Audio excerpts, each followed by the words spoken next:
Hello दोस्तों, तो हम शुरू करते हैं आज अध्याय 6 जो है नए विचार, नए प्रश्न और नए विचार। अनघा निकली सैर पर। अनघा आज पहली बार अपने विद्यालय की ओर से सैर पर जा रही थी। मतलब अनघा लड़की थी एक जो स्कूल से अपने टीचरों के साथ पिकनिक पर जा रही थी।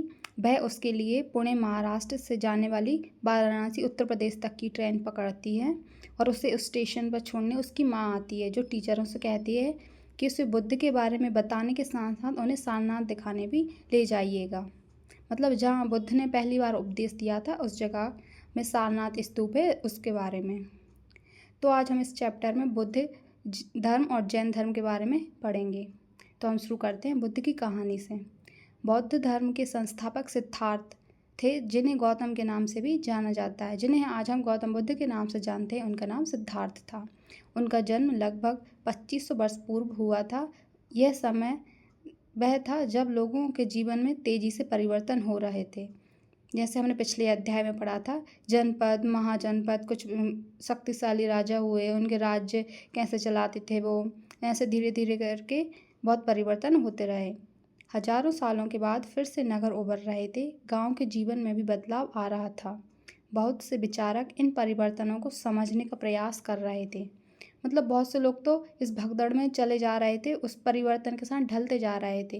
लेकिन कुछ ज्ञानी लोग जो ज्ञान की खोज के पीछे मतलब इस जीवन की सच्चाई के बारे में जानना चाह रहे थे, जीवन के सच्चे अर्थ को जानना चाह रहे थे। वे बुद्ध क्षत्रिय थे तथा शाक्य नामक एक छोटे से गण से संबंधित थे। युवा अवस्था में ही ज्ञान की खोज में उन्होंने घर के सुखों को छोड़ दिया। मतलब छोटी सी उम्र में ही वह अपने घर को छोड़ देते हैं और संसार के सारे सुखों को छोड़कर ज्ञान की प्राप्ति की तरफ बढ़ जाते हैं। अनेक वर्षों तक वे भ्रमण करते रहे तथा अन्य विचारकों से मिलकर चर्चा करते रहे। मतलब लोगों के विचार जानते रहे। अंततः ज्ञान प्राप्ति के लिए उन्होंने स्वयं ही रास्ता ढूंढने का निश्चय किया। ज्ञान प्राप्ति के लिए उन्होंने खुद अपने अनुसार रास्ता बनाया और उस पर चले। किसी और की मदद नहीं ली इसमें उनने। इसके लिए उन्होंने बोध गया बिहार में एक पीपल के नीचे कई दिनों तक तपस्या की। उन्होंने कई दिनों तक ध्यान तपस्या की और फिर उन्हें वहाँ पर ज्ञान की प्राप्ति हो जाती। इसके बाद बुद्ध के रूप में वे जाने लगे। यहाँ से वे वाराणसी के निकट स्थित सारनाथ गए, जहाँ उन्होंने पहली बार उपदेश दिया। कुशीनारा में मृत्यु से पहले का शेष जीवन उन्होंने पैदल ही एक स्थान से दूसरे स्थान की यात्रा करने और लोगों को शिक्षा देने में व्यतीत किया। मतलब उन्होंने ज्ञान प्राप्त तो किया और उसके साथ साथ ही एक स्थान से दूसरा स्थान पैदल चल कर लोगों को वो ज्ञान समझाने की कोशिश भी की, ताकि लोग भी उस ज्ञान को प्राप्त कर सकें। बुद्ध ने शिक्षा दी कि यह जीवन कष्टों और दुखों से भरा हुआ है और ऐसी हमारी इच्छा और लालसाओं के कारण होता है। उनका कहना था कि हमारा जीवन इतना दुख भरा क्यों होता है। ऐसा इच्छाओं और लालसाओं के कारण होता है। जितनी हमारी इच्छाएं बढ़ती जाती हैं, उतना ही दुख भरा जीवन होता जाता है। कभी कभी हम जो चाहते हैं वह प्राप्त कर लेने के बाद भी संतुष्ट नहीं होते। मतलब हम कितना ही कुछ कर लें, हम संतुष्टि नहीं दे पाते खुद को कि इतना बहुत है हमारे लिए, नहीं इससे भी ज़्यादा चाहिए, इससे भी ज़्यादा। इसलिए ये जीवन दुखों का कारण बनता है। वस्तुओं को पाने की इच्छा करने लगते हैं। बुद्ध ने इस लिप्सा को तृष्णा कहा। बुद्ध ने शिक्षा दी कि आत्मसंयम अपनाकर हम ऐसी लालसाओं से मुक्ति पा सकते हैं। मतलब हम इस दुख भरे जीवन से मुक्ति पा सकते हैं, वो तभी होगा तब हम अपनी आत्मा में नियंत्रण कर लें, इंद्रियों का नियंत्रण कर पाएँ, तभी हमें इन लालसाओं से मुक्ति मिल सकती है। उन्होंने लोगों को दयालु होने तथा मनुष्यों के साथ साथ जानवरों के जीवन का भी आदर करने की शिक्षा दी। उनका कहना था कि हमें मनुष्यों के साथ तो अच्छा व्यवहार करना ही चाहिए, उनका अनादर नहीं करना चाहिए। वैसे ही जीव जंतुओं, पशुओं, जानवरों के साथ भी व्यवहार अच्छा करना चाहिए। उन्हें मतलब उनके साथ दुर्व्यवहार नहीं करना चाहिए। उन्हें मारना, काटना और जो भी हम उनके साथ करते हैं ये चीज़ें नहीं करनी चाहिए, क्योंकि जो आत्मा हम में होती है वही आत्मा उनमें भी होती है। वे मानते थे कि हमारे कर्मों के परिणाम, चाहे वे अच्छे हों या बुरे, हमारे वर्तमान जीवन के साथ साथ बाद के जीवन को भी प्रभावित करते हैं। बुद्ध ने अपनी शिक्षा सामान्य लोगों की प्रकृत भाषा में दी, इससे सामान्य लोग भी उनके संदेश को समझ सकें। मतलब उनका मानना था कि जो कर्म हम इस जन्म में कर रहे हैं वह कर्म हमें अगले जन्म में भी वैसे ही प्राप्त होंगे, इसलिए हमें इस जन्म में अच्छे कर्म करना चाहिए ताकि अगला जन्म भी हमें अच्छे से मिले। और वह अपने उपदेश लोगों की आम भाषा में देते थे ताकि लोगों को भी समझ आ सके। यह है सारनाथ स्तूप, जहाँ बुद्ध ने पहली बार उपदेश दिया था अपना। इसी की स्मृति में ये स्तूप बनाया गया। बुद्ध ने कहा कि लोग किसी शिक्षा को केवल इसलिए नहीं स्वीकार करें कि वह उनका उपदेश है, बल्कि वे उसे अपने विवेक से मापें। अब हम एक कहानी की बात करेंगे, जो है किस्सा गोमती कहानी। यह एक बुद्ध की प्रसिद्ध कहानी है। एक समय की बात है कि किस्सा गोमती नामक एक स्त्री का पुत्र मर गया। मतलब इस कहानी में यह बताया गया कि किस्सा गोमती नामक एक स्त्री रहती, उसका पुत्र मर जाता है। वह इतनी दुखी होती है अपने पुत्र की पीड़ा को में कि वे सड़कों में घूम घूम कर लोगों से प्रार्थना करती है कि मेरे पुत्र को कोई जीवित कर दो, जीवित कर दो। तो उसे एक भला व्यक्ति मिलता है जो उन्हें बुद्ध के पास ले जाता है। तो बुद्ध उनसे कहते हैं कि बुद्ध उन्हें सरसों के बीज देते हैं एक मुट्ठी भर, और बोलते हैं कि मैं तुम्हारे पुत्र को जीवित कर दूंगा अगर तुम ये सरसों के बीज वहाँ से लेके आओ जहाँ किसी की मृत्यु नहीं हुई, जिस घर में किसी इंसान की मृत्यु नहीं हुई हो, वहाँ से सरसों के बीज लेके आना मुझे, तो मैं तुम्हारे पुत्र को जीवित कर दूंगा। वह जाती हैं, लेकिन ऐसा कोई भी घर नहीं मिलता जहाँ किसी व्यक्ति की मृत्यु नहीं हुई हो। मतलब वह उन्हें ये समझाना चाह रहे थे, ये उपदेश देना चाह रहे थे कि जिस मनुष्य का जन्म हुआ है उसकी मृत्यु अवश्य होती है।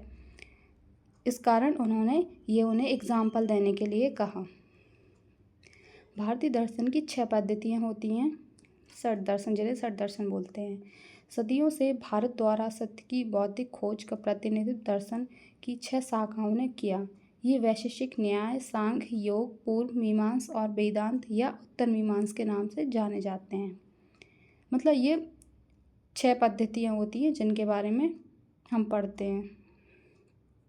दर्शन की इन 6 पद्धतियों की स्थापना क्रमशः ऋषि कणाद, गौतम, कपिल, पतंजलि, जैमिनी और व्यास द्वारा की गई मानी जाती है। इन पद्धतियों की स्थापना इन ऋषियों के द्वारा मानी जाती है, जो आज भी देश की बौद्धिक चर्चा को दिशा देते हैं। जर्मन मूल के ब्रिटिश भारतविद फ्रेडरिक मैक्स मूलर के अनुसार दर्शन की इन 6 शाखाओं का विकास कई पीढ़ियों के दौरान व्यक्तिगत विचारकों के योगदान से हुआ। यद्यपि ये एक दूसरे से भिन्न दिखते हैं, तथापि सत्य की इनकी समझ में आधारभूत तालमेल दिखता है। अब बात करते हैं उपनिषद की। इसी समय बहुत से दूसरे अन्य चिंतक भी दार्शनिक प्रश्नों का उत्तर ढूंढने का प्रयास कर रहे थे। उनमें से कुछ मृत्यु के बाद के जीवन के बारे में जानना चाहते थे, जबकि अन्य यज्ञों की उपयोगिता के बारे में जानने को उत्सुक थे। मतलब बौद्ध की तरह अन्य दार्शनिक लोग भी, मतलब ऐसे लोग, महापुरुष लोग थे जो जानना चाह रहे थे कि जीवन के बाद का जीवन में कुछ है कि नहीं, मृत्यु के बाद क्या है, और यज्ञों की उपयोगिता के बारे में जानने को उत्सुक थे। मतलब इन चीज़ों की खोज करना चाह रहे थे वे। इसमें से अधिकांश चिंतकों का यह मानना था कि इस विश्व में कुछ तो ऐसा है जो स्थायी है और जो मृत्यु के बाद भी बचा रहता है। उन्होंने इसका वर्णन आत्मा तथा ब्रह्म अथवा सार्वभौम आत्मा के रूप में किया। वे मानते थे कि अंततः आत्मा तथा ब्रह्म एक ही है। मतलब उनका मानना था कि मृत्यु के बाद भी कुछ शेष बचा रहता है और जिसे वह आत्मा या ब्रह्म के रूप में मानते हैं, और आत्मा तथा ब्रह्म को एक ही मानते हैं वे। ऐसे कई विचारों का संकलन उपनिषद में हुआ है। उपनिषद उत्तर वैदिक ग्रंथों का हिस्सा है। उपनिषद का शाब्दिक अर्थ है गुरु के समीप बैठना, उनसे ज्ञान प्राप्त करना। इन ग्रंथों में अध्यापकों और विद्यार्थियों के बीच बातचीत का संकलन किया गया। प्रायः ये विचार सामान्य वार्तालाप के रूप में प्रस्तुत किए गए। बात करते हैं बुद्धिमान भिखारी। ये वार्तालाप छंदोग्य उपनिषद नामक प्रसिद्ध उपनिषद की एक कहानी पर आधारित है। शौनक व अभिप्रतारण नामक 2 ऋषि सार्वभौम आत्मा की उपासना करते थे। एक बार ज्यों ही वे भोजन करने के लिए बैठे, एक भिखारी आया और भोजन मांगने लगा। शौनक ने कहा, हम तुम्हें कुछ नहीं दे सकते। भिखारी ने पूछा, विद्वान जन आप किसकी उपासना करते हैं? अभी प्रतारण ने उत्तर दिया, सार्वभौम आत्मा की। ओह, इसका मतलब आप यह जानते हैं कि यह सार्वभौम आत्मा संपूर्ण विश्व में विद्यमान है। ऋषियों ने कहा, हाँ हाँ, हम यह जानते हैं। भिखारी ने पूछा, अगर ये सार्वभौम आत्मा संपूर्ण विश्व में विद्यमान है तो ये मेरे अंदर भी विद्यमान है। मैं कौन हूँ? मैं इस विश्व का ही एक भाग तो हूँ। तुम सत्य बोलते हो युवा ब्राह्मण। इसलिए हे ऋषि, मुझे भोजन न देकर आप उस सार्वभौम आत्मा को भोजन देने से मना कर रहे हैं। भिखारी की बात की सच्चाई जानकर ऋषियों ने उसे भोजन दिया। मतलब ये कहानी है जो सौनक और अभी प्रतारण नामक दो ऋषि रहते हैं और एक भिखारी रहता है। ये मतलब ये दोनों ऋषि भोजन कर रहे होते हैं। उसी टाइम पे एक भिखारी आता है उनसे भोजन मांगने, तो वह उससे मना कर देते हैं। लेकिन भिखारी पूछता है ऋषियों से कि आप किसकी उपासना करते हैं, तो उन्होंने मतलब आत्मा के बारे में बताया। तो भिखारी कहने लगा कि अगर आप आत्मा को ही मानते हैं तो वो आत्मा जो आप में है वही तो मुझ में है, तो फिर मुझे भोजन देने से मना क्यों कर रहे हैं। तो ये सत्य सुनकर उन लोगों के मन में मतलब उनके अंदर ये चीज़ आई कि ये सत्य बोल रहा है, तो फिर उन्हें उसे भिखारी को भी भोजन दे दिया। मतलब उसका ये कहना था कि हम सब में एक ही तो आत्मा रहती है, फिर क्या ऊंच क्या नीच, क्या छोटा क्या बड़ा, क्या भिखारी और क्या गुरु, ये कहना चाह रहा था वो। इन चर्चाओं में भाग लेने वाले अधिकांशतः पुरुष ब्राह्मण तथा राजा होते थे। कभी कभी गार्गी, अपाला, घोषा, मैत्रेय जैसे स्त्री विचारक का भी उल्लेख मिलता है। मतलब पुरुष तो थे ही और उनके साथ साथ कुछ स्त्रियां भी थीं जो मतलब ज्ञान की खोज के पीछे लगी थीं, जो अपनी विद्वता के लिए जानी जाती हैं और वाद विवाद में भाग लिया करती थीं। निर्धन व्यक्ति इस तरह के वाद विवाद में बहुत कम ही हिस्सा लेते थे। इस तरह का एक प्रसिद्ध अपवाद सत्यकाम जवाला का है। सत्यकाम जवाला का नाम उनकी दासी माँ के नाम पर पड़ा। सत्यकाम के मन में सत्य जानने की तीव्र जिज्ञासा उत्पन्न हुई। गौतम नामक एक ब्राह्मण ने उन्हें अपने विद्यार्थी के रूप में स्वीकार किया तथा वह अपने समय के सर्वाधिक प्रसिद्ध विचारकों में से एक बन गए। उपनिषद के कई विचारों का विकास बाद के प्रसिद्ध विचारक शंकराचार्य के द्वारा किया गया, जिनके बारे में हम आगे पढ़ेंगे आगे की कक्षाओं में। अब हम बात करते हैं व्याकरणविद पाणिनि। इस युग में कुछ अन्य विद्वान भी खोज कर रहे थे। उन्हें प्रसिद्ध विद्वानों में एक पाणिनि ने संस्कृत भाषा के व्याकरण की रचना की। मतलब बहुत से विद्वान, बहुत से ज्ञानी लोग थे। कुछ ज्ञान की खोज कर रहे थे, तो कुछ भाषाओं की, तो कुछ सर दर्शन की खोज, मतलब बहुत से चीज़ों की खोजें चल रही थी इस समय पर। जो पाणिनि ने संस्कृत भाषा के व्याकरण की रचना की, वह खोजों में स्वरों तथा व्यंजनों को एक विशेष क्रम में रखकर उनके आधार पर सूत्रों की रचना की। ये सूत्र बीजगणित के सूत्र से काफ़ी मिलते जुलते हैं। इनका प्रयोग कर उन्होंने संस्कृत भाषा के प्रयोग के नियम लघु सूत्रों के रूप में लिखे, जो सूत्र 3000 के आसपास हैं। अब हम बात करते हैं जैन धर्म की। इसी युग में अर्थात लगभग 2500 वर्ष पूर्व जैन धर्म के 24वें तथा अंतिम तीर्थकर वर्धमान महावीर ने भी अपने विचारों का प्रसार किया। वह भज्जी संघ के लिच्छवी कुल के एक क्षत्रिय राजकुमार थे। उनकी 30 वर्ष की आयु थी और उन्होंने भी घर छोड़ दिया था। जैसे उन्होंने बौद्ध धर्म ने, गौतम जी ने युवावस्था में घर छोड़ा था, इन्होंने 30 वर्ष की आयु में घर छोड़ दिया और जंगल में रहने लगे। 12 वर्ष तक उन्होंने कठिन व एकाकी जीवन व्यतीत किया। एकाकी मतलब अकेले। इसके बाद उन्हें ज्ञान प्राप्त हुआ। उनकी शिक्षा सरल थी। सत्य जानने की इच्छा रखने वाले प्रत्येक स्त्री व पुरुषों को अपना घर छोड़ देना चाहिए। उनका कहना था कि अगर सत्य की खोज करनी है, ज्ञान की प्राप्ति करनी है, तो उन्हें अपने घर से निकलकर ये संसार के सुखों को छोड़कर निकल जाना चाहिए। उन्हें अहिंसा के नियमों का कड़ाई से पालन करना चाहिए, अर्थात किसी भी जीव को ना तो कष्ट देना चाहिए और ना ही उनकी हत्या करनी चाहिए। महावीर का कहना था, सभी जीव जीना चाहते हैं, सभी के लिए जीवन प्रिय है। महावीर ने अपनी शिक्षा प्राकृत में दी। ऐसा ही गौतम बुद्ध ने भी कहा था कि सभी जीवों को जीने देना चाहिए, क्योंकि सभी जन प्रिय रहते हैं। उनकी हत्या नहीं करना चाहिए, उन्हें कष्ट नहीं देना चाहिए। यही गुण इनमें थे। महावीर ने अपनी शिक्षा प्राकृत में दी। यही कारण है कि साधारण जन भी उनके तथा उनके अनुयायियों की शिक्षा को समझ सके। देश के अलग अलग हिस्सों में प्रकृत के अलग अलग रूप प्रचलित थे। प्रचलन क्षेत्र के आधार पर ही उनके अलग अलग नाम थे। जैसे मगध में बोली जाने वाली प्रकृत मागधी कहलाती है। जैन नाम से जाने गए महावीर के अनुयायियों को भोजन के लिए भिक्षा मांगकर सादा जीवन बिताना होता था। उन्हें पूरी ईमानदारी से जीना पड़ता था तथा चोरी न करने की सख्त हिदायत थी। मतलब जैन धर्म में कुछ नियम थे जिनका हमें पालन करना ही करना पड़ता था, जैसे कि भिक्षा मांगकर सादा जीवन बिताना और ईमानदारी का पालन करना, चोरी ना करना, इन सब की सख्त हिदायत थी। उन्हें ब्रह्मचर्य का पालन करना होता था। पुरुषों को वस्त्रों सहित सब कुछ त्याग देना पड़ता था। अधिकांश व्यक्तियों के लिए ऐसे कड़े नियमों का पालन करना बहुत कठिन था। फिर भी हजारों व्यक्तियों ने इस नई जीवन शैली को जानने और सीखने के लिए अपने घरों को छोड़ दिया। मतलब सभी लोग तो इतने सख्त नियमों का पालन नहीं कर सकते, और जो नियमों का पालन कर सकते हैं वह इनसे जुड़े।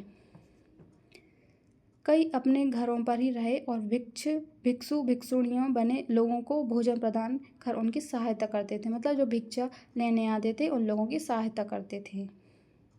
मुख्यतः व्यापारियों ने जैन धर्म का समर्थन किया। किसानों के लिए इन नियमों का पालन अत्यंत कठिन था, क्योंकि फसल की रक्षा के लिए उन्हें कीड़े मकोड़े को मारना पड़ता था। मतलब वे जानबूझकर नहीं मारते थे, फसल काटते समय उसमें दवाई डालते समय वे मर जाते थे। इस कारण से वह इनके नियमों का पालन नहीं कर पा रहे थे। बाद की सदियों में जैन धर्म उत्तर भारत के कई हिस्सों के साथ साथ गुजरात, तमिलनाडु और कर्नाटक में भी फैल गया।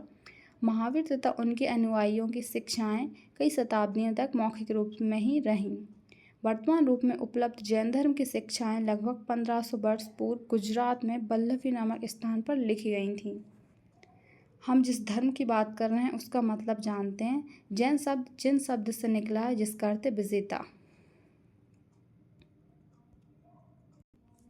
अब हम बात करते हैं संघ, मतलब समुदाय या संगठन। महावीर तथा बौद्ध दोनों का ही मानना था कि घर का त्याग करने पर ही सच्चे ज्ञान की प्राप्ति हो सकती है। मतलब उन दोनों के मत कुछ न कुछ एक ही थे। ऐसे लोगों के लिए उन्होंने संघ नामक संगठन बनाया, जहां घर का त्याग करने वाले लोग एक साथ रह सकें ताकि उन्हें ज़्यादा दिक्कत ना हो। संघ में रहने वाले बौद्ध भिक्षुओं के लिए बनाए गए नियम विनय पिटक नामक ग्रंथ से मिलते हैं। मतलब इन सब चीज़ों के बारे में हमें जानकारी विनय पिटक नामक ग्रंथ से मिलते हैं। विनय पिटक से हमें पता चलता है कि संघ में पुरुषों और स्त्रियों को रहने की अलग अलग व्यवस्था थी। सभी व्यक्ति संघ में प्रवेश ले सकते थे। मतलब सभी व्यक्ति मतलब उनमें भेदभाव नहीं था। कोई भी ब्राह्मण, क्षत्रिय और नीची जाति के कोई भी लोग प्रवेश ले सकते थे। हालांकि संघ में प्रवेश के लिए बच्चों को अपने माता पिता से, दासों को अपने स्वामी से, राजा के यहाँ काम करने वाले लोगों को राजा से, मतलब इन्हें सबको अपने ऊपर जो भी है, इन्हें से माता को अपने पिता से, पत्नी को अपने पति से आज्ञा लेनी पड़ती थी यहाँ आने के लिए, ताकि बाद में वह उन्हें परेशान न करें। एक स्त्री को उसके लिए अपने पति से अनुमति लेनी होती थी। संघ में प्रवेश लेने वाले स्त्री पुरुष बहुत सादा जीवन जीते थे। वे अपना अधिकांश समय ध्यान करने में बिताते थे और एक दिन निश्चित समय में वह शहरों तथा गांवों में जाकर भिक्षा मांगते थे। यही कारण है कि उन्हें भिक्षु तथा भिक्षुणी, साधु के लिए प्रकृत शब्द कहा जाता है। जो वे आम लोगों को शिक्षा देते थे और साथ ही एक दूसरे की सहायता भी करते थे। किसी तरह की आपसी लड़ाई का निपटारा करने के लिए वे प्राय बैठकें भी किया करते थे। मतलब कहीं कोई उलझन हो जाती तो उसे सुलझाने के लिए लोग आपस में बैठकर उसे समझाया करते थे, ताकि उनकी आपसी लड़ाई मिट सके। संघ में प्रवेश लेने वाले में ब्राह्मण, क्षत्रिय, व्यापारी, मजदूर, नाई, गणिकाएं तथा दास शामिल थे। इनमें से कई लोगों ने बुद्ध की शिक्षाओं के विषय में लिखा, तब कुछ लोगों ने संघ में अपने जीवन के बारे में सुंदर कविताओं की रचना की। अब हम बात करते हैं बिहार की। हम बिहार ऐसी जगह को कहते हैं जहाँ मतलब जो ज्ञानी लोग रहते हैं, यहाँ से वहाँ घूमते हैं, उन्हें रुकने की जगह को, मतलब शरण स्थल को हम बिहार कह सकते हैं। जैन तथा बौद्ध भिक्षु पूरे साल एक स्थान से दूसरे स्थान घूमते हुए उपदेश दिया करते थे। मतलब वह साल भर तो एक स्थान से दूसरे स्थान घूमकर उपदेश देते थे, लेकिन जब बरसात का टाइम आता था तो उनकी यात्रा कठिन हो जाती थी। तो उस टाइम उन्हें ठहरने के लिए जगह चाहिए होती थी।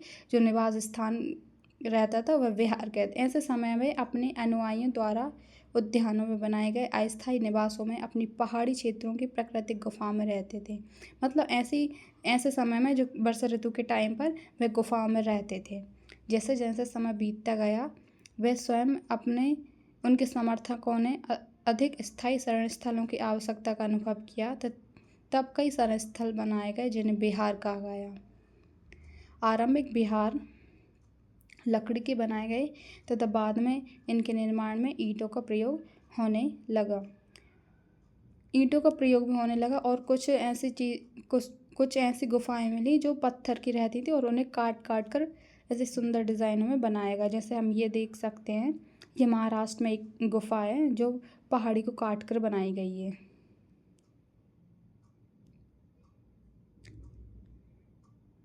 प्रायः किसी धनी व्यापारी, राजा अथवा भूस्वामी द्वारा दान में दी गई भूमि पर विहार का निर्माण होता था। स्थानीय व्यक्ति भिक्षु भिक्षुणियों के लिए भोजन, वस्त्र अथवा दवाइयाँ लेकर आते थे, जिनके बदले में ये भिक्षु लोगों को शिक्षा देते थे। आगे आने वाली शताब्दियों में बौद्ध धर्म उपमहाद्वीप के विभिन्न हिस्सों के साथ साथ बाहरी क्षेत्रों में भी फैला। मतलब बौद्ध धर्म जैसे जैसे समय बीतता गया वह बहुत सी जगहों पर फैलने लगा। अपने देश से बाहर भी बहुत सी जगहों पर इनका प्रचार होने लगा। जैसे हमें एक ग्रंथ से ज्ञात होता है, जिस तरह महासागरों में मिलने पर नदियों की अलग अलग पहचान समाप्त हो जाती है, ठीक उसी तरह बुद्ध के अनुयायी तब भिक्षुओं की श्रेणी में प्रवेश करते हैं तो वे अपना वर्ण, श्रेणी और परिवार सब त्याग देते हैं। मतलब वे कौन से वर्ण से आते हैं, कौन सी श्रेणी से बिलोंग करते हैं, किस परिवार से आते हैं, ये चीज़ें भिक्षु बनने के बाद समाप्त हो जाती है। इस समय बौद्ध धर्म की एक नई धारा महायान का विकास हुआ। इसकी दो मुख्य विशेषताएं थी। पहले, मूर्तियों में बुद्ध की उपस्थिति सिर्फ कुछ संकेतों के माध्यम से दर्शाई जाती थी। मिसाल के तौर पर उनकी निर्माण प्राप्ति को पीपल के पेड़ की मूर्ति द्वारा दर्शाया जाता था, पर अब बौद्ध की प्रतिमाएं बनाई जाने लगी। इनमें से अधिकांश मथुरा में तो कुछ तक्षशिला में बनाई जाने लगी। मतलब उनकी मूर्तियां भी स्थापित होने लगीं। दूसरा परिवर्तन बौद्धिस्ट में आस्था को लेकर आया। बौद्धिस्ट उन्हें कहते हैं जो ज्ञान प्राप्ति के बाद एकांतवास करते हुए ध्यान साधना कर सकते थे, लेकिन ऐसा करने के बजाय वे लोगों को शिक्षा देने और मदद करने के लिए सांसारिक परिवेशों में ही रहना ठीक समझने लगे। मतलब वे ध्यान साधना करने की जगह लोगों को, जो उन्होंने ज्ञान प्राप्त किया, वो उनका मानना था कि ये ज़्यादा से ज़्यादा लोगों तक ये ज्ञान सबको प्राप्त होना चाहिए। इसलिए वे जगह जगह जाकर अपने विचार सबके सामने रखने लगे, जगह जगह जाकर उपदेश देने लगे। धीरे धीरे बौद्धिस्ट की पूजा काफ़ी लोकप्रिय हो गई और पूरे मध्य एशिया, चीन और बाद में कोरिया तक तथा जापान तक भी फैल गई। बौद्ध धर्म का प्रसार पश्चिमी और दक्षिणी भारत में हुआ, जहाँ बौद्ध भिक्षुओं के रहने के लिए पहाड़ों में दर्जनों गुफाएं खोदी गईं। बौद्ध धर्म दक्षिण पूर्व की ओर श्रीलंका, म्यांमार, थाईलैंड, इंडोनेशिया सहित दक्षिण पूर्व एशिया के अन्य भागों में भी फैला। थेरवाद नामक बौद्ध धर्म का आरंभिक रूप इन क्षेत्रों में कहीं अधिक प्रचलित है। मतलब वे अपने देश के साथ साथ पूरे एशिया में भी फैलने लगा उनका धर्म, इतनी तेज़ी से उनका प्रसार होने लगा। हम तीर्थयात्री की बात करते हैं कि ये कौन होते हैं। तीर्थयात्री वे स्त्री पुरुष होते हैं जो प्रार्थना के लिए पवित्र स्थानों की यात्रा किया करते हैं। जैसे कि अभी हम देखते हैं, जैसे कि हरिद्वार हुआ, मथुरा हुआ, ये बहुत से तीर्थ स्थल हैं। इसी तरह भारत की यात्रा पर आया चीनी बौद्ध तीर्थयात्री का फासियान काफ़ी प्रसिद्ध है। वह करीब 1600 साल पहले आया। स्वयं त्याशंग 1400 साल पहले भारत आया और उसके करीब 50 साल बाद इनसिंग आया। वे सब बुद्ध के जीवन से जुड़ी जगहों और प्रसिद्ध मठों को देखने के लिए भारत आए थे। इनमें से प्रत्येक तीर्थयात्री ने अपनी यात्रा का वर्णन लिखा। इन्होंने अपनी यात्रा के दौरान कई मुश्किलों के बारे में भी लिखा। इन यात्राओं में कई वर्ष लग गए। जिन देशों और मठों को उन्होंने देखा उनके बारे में उन्होंने लिखा और इन किताबों के बारे में उन्होंने लिखा और जिन्हें वे अपने साथ ले गए। मतलब बाहर से अपने देश में बहुत से तीर्थयात्री लोग आए, उन्होंने बुद्ध के बारे में जानकारियाँ प्राप्त की, उनकी मतलब यात्राएं की, उस जगहों की जहाँ जहाँ उन्होंने उपदेश दिया उनके बारे में एक बुक लिखी और अपने साथ ले गए। इसी तरह उनका प्रसार हुआ। अब हम देखते हैं नालंदा शिक्षा का एक विशिष्ट केंद्र जो नालंदा विश्वविद्यालय है उसके बारे में। स्वयं त्यासक अन्य तीर्थ यात्रियों ने उस समय के सबसे प्रसिद्ध बौद्ध विद्या केंद्र नालंदा में अध्ययन किया। उन्होंने नालंदा के बारे में इस प्रकार लिखा। यहाँ के शिक्षक योग्य तथा बुद्धि में सबसे आगे हैं। बुद्ध के उपदेश का वह पूरी ईमानदारी से पालन करते हैं। मठ के नियम काफ़ी सख्त हैं जिन्हें सबको मानना पड़ता है। पूरे दिन वाद विवाद चलते ही रहते हैं जिससे युवा और वृद्ध दोनों ही एक दूसरे की मदद करते हैं।